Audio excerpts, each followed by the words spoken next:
এই পর্যায়ে আপনাদের সামনে জানাজার নামাজ পড়াবেন তথ্য মাদ্রাসার হেফজ ছাত্র মোহাম্মদ আলিফ হোসেন। আসসালামু আলাইকুম ওয়া রাহমাতুল্লাহি ওয়া বারাকাতুহু। এই মাইয়াত আমার দাদা, ওনার জানাজার নামাজ আমি পড়াবো। ওনার কাছে যদি কোনো পাওনা দাওনা থাকে সবাই আল্লাহর রাস্তে মাফ করে দিবেন। তাই বলে আমরা দেরি না করে দাঁড়িয়ে কথা শুরু করি। তার আগে দুইটি কথা বলে নিব।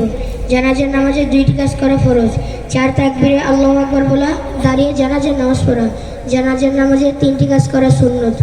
প্রথম তাকবীরে সালাত পড়া, দ্বিতীয় তাকবীরে দুরূদ শরীফ পড়া, তৃতীয় তাকবীরে মাইয়াতের জন্য দোয়া করা।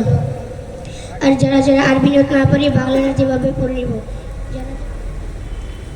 سبحانك اللهم وبحمدك وتعالى جدك وجل ثناؤك ولا إله غيرك الله أكبر اللهم صل على محمد وعلى آل محمد كما باركت على إبراهيم وعلى آل إبراهيم إنك حميد مجيد اللهم بارك على محمد وعلى آل محمد كما باركت على إبراهيم وعلى آل إبراهيم إنك حميد مجيد